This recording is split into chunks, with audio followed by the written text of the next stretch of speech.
प्रियंका ने मुझसे एक क्वेश्चन पूछा है कि वो PC इस प्रकार के मैंने कुछ प्रतीक बनाया है, स्मॉल m और C। तो ये जो है आवेश की यूनिट से मात्रक है। इसका मीनिंग है मिली कूलम। मिली कूलम और स्मॉल सी कैपिटल C है, इसको हम सेंटी आप लोग जानते ही हैं। सेंटी माने 10⁻2 कूलम और मिली माने 10⁻3 कूलम। इसी प्रकार से माइक्रो कूलम, ये बहुत ज़्यादा इसका प्रयोग होता है। माइक्रो कूलम 10⁻6 कूलम और पीको कूलम,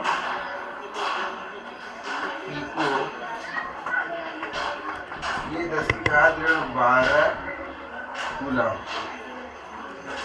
ये सब विद्युत आवेश के मात्रक हैं।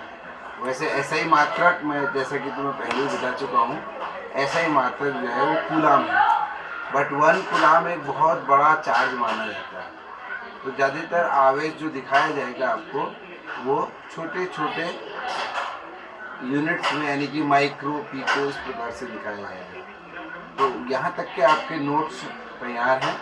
मैं एक इसमें जो आवेशों के गुण थे उसमें सबसे पहले मैंने आपको बताया था आवेश की प्रकृति। 2 प्रकार का आवेश होता है, धन और ऋण। फिर उसके बाद मैंने तुम्हें बताया है कि आवेश का संयोजन, आवेश जुड़ता कैसे है। तो आवेश जो है योग का नियम या संयोजन का नियम आवेश बीजगणितीय रूप से जुड़ता है। तीसरा मैंने बताया था आवेश के संरक्षण का गुण। फिर चौथा था आवेश का क्वांटम स्वरूप।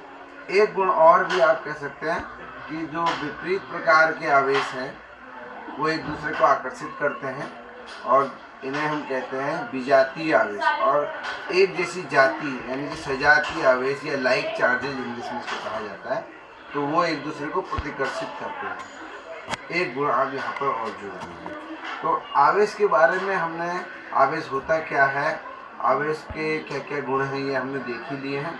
फिर आवेश को, किसी वस्तु को आवेशित कैसे किया जाता है, how can we charge a body. तो उसके लिए आवेश, किसी वस्तु को आवेशित करना का क्या अभिप्राय होता है। क्योंकि जैसे कि मैंने तुमको थोड़ा पहले भी बताया है कि आवेश तो हर वस्तु में बराबर और विपरीत मात्रा में होता है। अभी आवेश का परमाणुई एक मॉडल हम अभी डिस्कस करेंगे तो आपकी समझ में आएगा। आवेशित करने का क्या अभिप्राय होता है। किसी बॉडी को हमने आवेशित कर दिया तो what did we do actually, इसके बारे में मैं आपको थोड़ा सा यहाँ पर बताऊंगा। तो आवेश की 2 विधियाँ हैं। एक है घर्षण के द्वारा, घर्षण द्वारा आवेशन। इसके नोट्स में आपको भेज दूंगा। घर्षण के द्वारा एक विधि है और दूसरी विधि है प्रेरण के द्वारा। प्रेरण के द्वारा आवेशित करना। ये मैं जो आपको बता रहा हूँ ये आवेशन की विधि है, आवेशित करने की विधि, आवेशन की विधि। तो अब आप इसको समझ लीजिए पहले कि घर्षण के द्वारा आवेशन का क्या मीनिंग है। घर्षण में इस विधि के द्वारा हम मुख्य रूप से कुचालक पदार्थों को आवेशित करते हैं। इस विधि द्वारा हम मुख्य रूप से कुचालक पदार्थों को आवेशित करते हैं, जैसे कि कांच की छड़ और रेशम का कपड़ा। अगर हम इन दोनों को परस्पर रगड़ें तो आप पाएंगे कि कांच की छड़ भी आवेशित हो गई और रेशम का कपड़ा भी आवेशित हो गया। इसी प्रकार से कंघी है, उसको बालों से रगड़ेंगे तो कंघी पर भी एक प्रकार का आवेश आ जाता है और बालों पर दूसरे प्रकार का आवेश आता है। इसी प्रकार से अंबर को अगर हम बिल्ली की खाल से रगड़ें तो अंबर भी आवेशित हो जाता है, बिल्ली की खाल भी आवेशित होती है।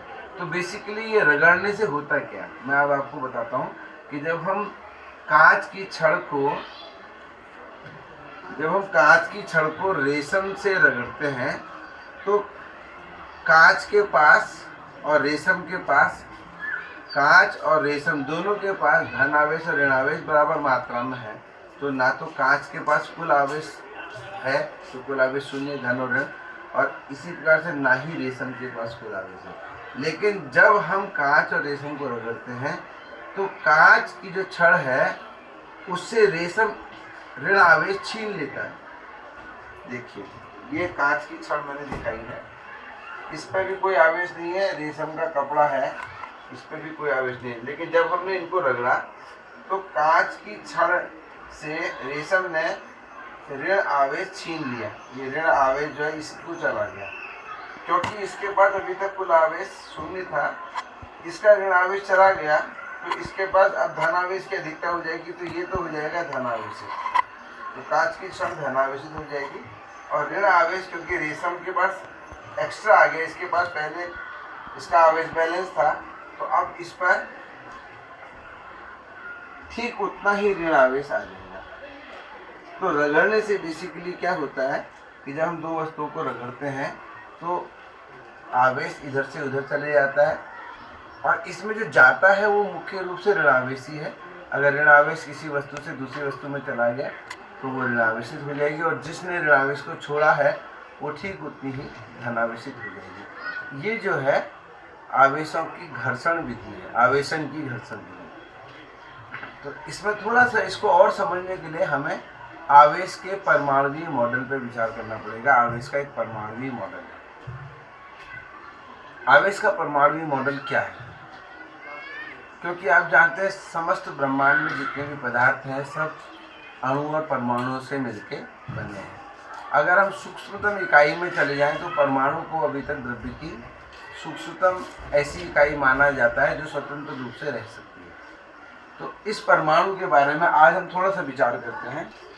तो आपका जो परमाणु है ये मुख्य रूप से 3 कणों से मिलकर बना है, जिनमें इलेक्ट्रॉन्स हैं, स्मॉल ई से हम दिखाते हैं, प्रोटॉन्स हैं और न्यूट्रॉन्स हैं। अब इलेक्ट्रॉन, प्रोटॉन, न्यूट्रॉन के बारे में आप लोगों ने केमिस्ट्री में भी काफ़ी पढ़ा होगा। तो इलेक्ट्रॉन जो है उसको ऋण आवेशित कण माना जाता है, प्रोटॉन पर धन आवेश होता है, और न्यूट्रॉन जो है वो विद्युत रूप से उदासीन है, अर्थात न्यूट्रॉन पर ना तो नेगेटिव चार्ज माना जाता है ना पॉजिटिव चार्ज माना जाता है, इस पर कुल आवेश शून्य माना जाता है।